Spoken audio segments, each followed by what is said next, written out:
Hello and Allahu Akbar to everybody, dear friends, people of the planet.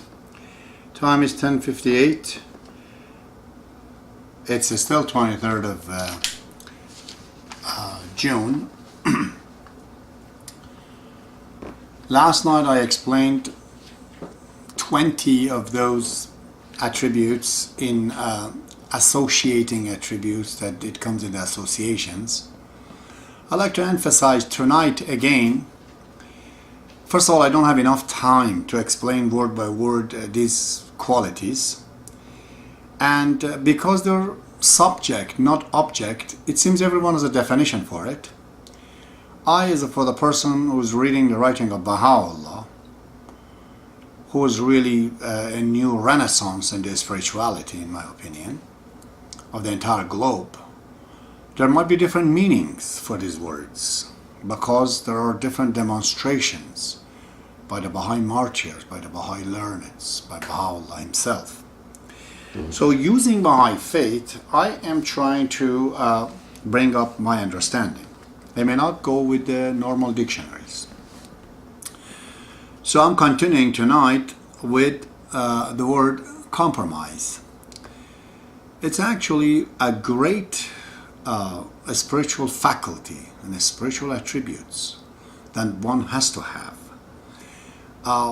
In my understanding, it's like making a deal when you compromise with somebody. We have to have this power and faculty to know at a time when things doesn't go right, how to replace, how to displace, how to manage, how to go up and down. It's almost like solving the jigsaw puzzle. Sometimes the pieces are not working exactly in a certain area, we have to change it. It's like the inspection line in a factory. As the thing comes, it gets under inspection, and there are things added or taken away. Compromising is very important. The goal of the compromisation is that so we can get things done. That will be probably the 21. So the second one after that 22nd is the flexibility. That also is very, very important. I remember one of the movies of Arnold Schwarzenegger. He was a robot that was playing with another robot. I don't know what they call it, T2000 or something. But this robot was, apparently in the form of a man. It was metal, but it was so flexible that he could become even a needle. I got an idea that day. I said, some people, they think to be flexible means weak, but actually a steel, the iron, is the most flexible of all, and it's hardest of all too. Wood is not as hard, it's not flexible. So this flexibility is something like that. It's an art, basically, how to keep a spiritual balance in the situations. We have to be flexible. When people are angry, when people are happy, when things are out there, how do we present ourselves in a different manner and way to serve the purpose again? So flexibility. All right.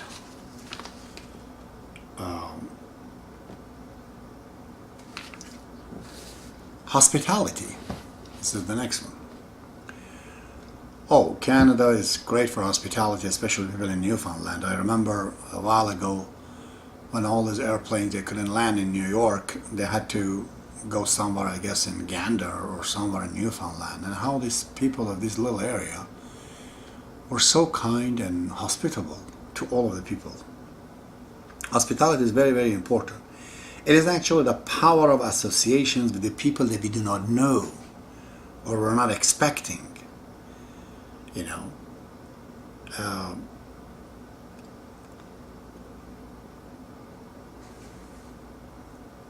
Hospitality is very important because you're just allowing things to go out so the new one comes in. It's like giving blood, allowing the other things to receive people that you do not know them, or or your sudden things happens and you show hospitality, it's a great sense of humanity. A human, well-developed human would be very hospitable. Okay, the next one is responsive. Responsiveness, to be able to respond to the situation. It's exactly like a computer. The computer is filled up with so many programs, it's slow, it doesn't respond very well. We're like that too. To be responsive is that to organize your head, your brain, your soul, so you have a lot of empty space. Don't fill up all of it with junks. Have empty area that you could be able to respond when the situation comes. People are just like a computer in that regard.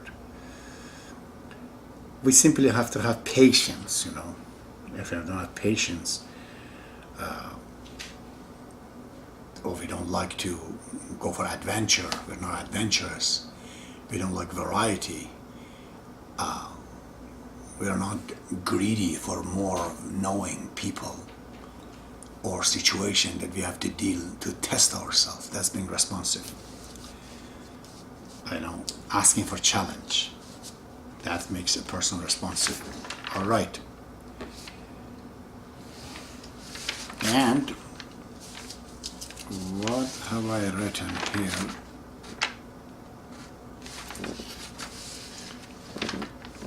Amazing.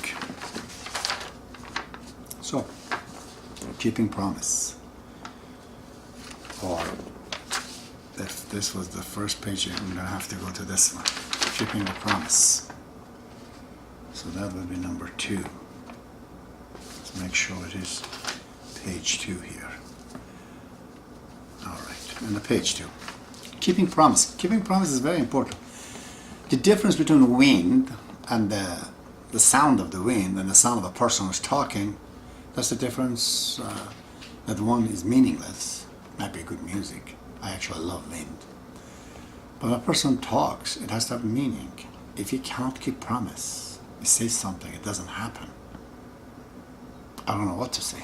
That's not a human anymore. Or the faculty of talking, having a mouth is meaningless, But nowadays it's very difficult to really promise, especially with reference to time, because there's so many elements involved for you to be able to be on time. So we have to be very careful in keeping the promise that I will be there on so-and-so time, or I finish it so-and-so time. You have to just simply say, if weather permits, if my condition permits, if the circumstances permits, that's my goal, that I'll try to do at that time. But do not really completely promise that. Because when you cannot fulfill your promise, it hurts yourself more than anybody else, because you said something that was not right. So the best is that we do not keep promise absolutely. We just say that we will do, God willing. That's what Persian always say that. They say that never say, I'll do something without saying, Inshallah, meaning God willing. So, promise is very important. Baha'ullah says, keep your promise, or it's meaningless. All right, I have written another one. It's not exactly in coordination with this word, but something I remember that I didn't talk about it. It's called concealment of fault. In Arabic and Persian, they call that satari. Means to hide things, hide somebody's faults. In the West, it's wrong. They say, you see the fault, you gotta bring it up to the guy right away. We don't care if he gets embarrassed or not. So Muslims are very familiar with that, and they know that we have to be sattar, meaning we have to be able to conceal, because there's a lot of times people do something, maybe it's private and we just saw it. We were not meant to see that. So what? We should not bring it up. We should not say to that person. Everybody has private things, or some other mistakes, It can happen by anybody. Because of that, we have to not do it, conceal this faults, because it make person embarrassed, loses his confidence, and self-esteem, and sometimes he might become very disappointed. He might just go away, not to come back, because he's so ashamed. And other time is that when you bring it up something who's trying to hide it from you, but you're saying it, then he says, good, now you see it, I'm going to do it in front of you. Then become ruder, really become rude and impolite. So this is one of the things that we basically have to be able to conceal, faults. Unless it's a seriously dangerous matter, that's different. Going now to the kindness. This is the greatest attribute of all. Without it, humanity is impossible. Essentially, it means that the higher people, the bigger people, the more powerful people, the more whatever, they have to think of the people that do not have these fortunes. Whether it is money, whether it is art, whether it is power, whether it is confidence, anything that you see somebody else you have and others do not have. And if you feel that way, you have to show kindness. Okay, it's very, very important. It's like, almost like buying life insurance in the spiritual sense. You show kindness to somebody, and you were to be having an accident in the road. That kindness that you did, it bought you, an angel, and saved you from the situation. So buy a spiritual insurance, show kindness, especially to those who do not deserve it, okay? And you do not know them. Go to prisons, they don't know you. Just go there, I'm here to see listen to people. If you have no money, just listen to those guys, see what they say. Just show the feeling, And comes with it, of course, it's the affection and pity. This means to demonstrate, okay, your feeling, your act, to when you see the things, even to the animals. The more you show your affection, the bigger you are. Okay? The measures of your humanity and spirituality, it measures but how much of affection you can, how much is the area that you can fulfill.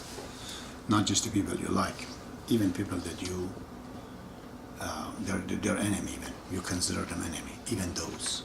Just show kindness to everyone, okay?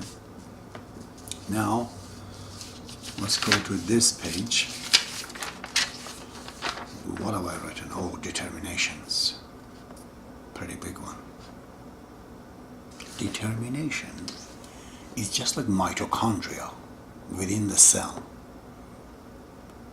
A cell is a powerhouse. It's called mitochondria. That's what all the energy, is taking place there, the ATP.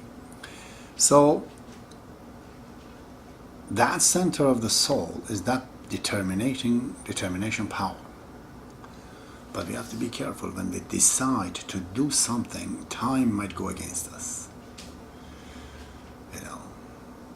Time. So whenever you're determined to do something, remember a factor of time. Time is out there. And also the experience and the knowledge and the things that was hidden to you at the time when you're determining to finish something, thing comes up in the way, and it might change your determinations. So determinations about the material and the sociological things just gives you, to me, psychological power, which sometimes brings arrogance, by the way. But this is a spiritual attributes. If you have that, and you're determined to know God, or to see God, to visit God, to teach huge number of people, or to learn everything about Baha'i faith, those kind of things are spiritual determinations. Go on for it. You have to have that. Must makes you great. And decisiveness. Well, determination comes with decision. If you cannot make decisions, then you're not a person. Everyone in the world does make decisions. We know that. We're bound to.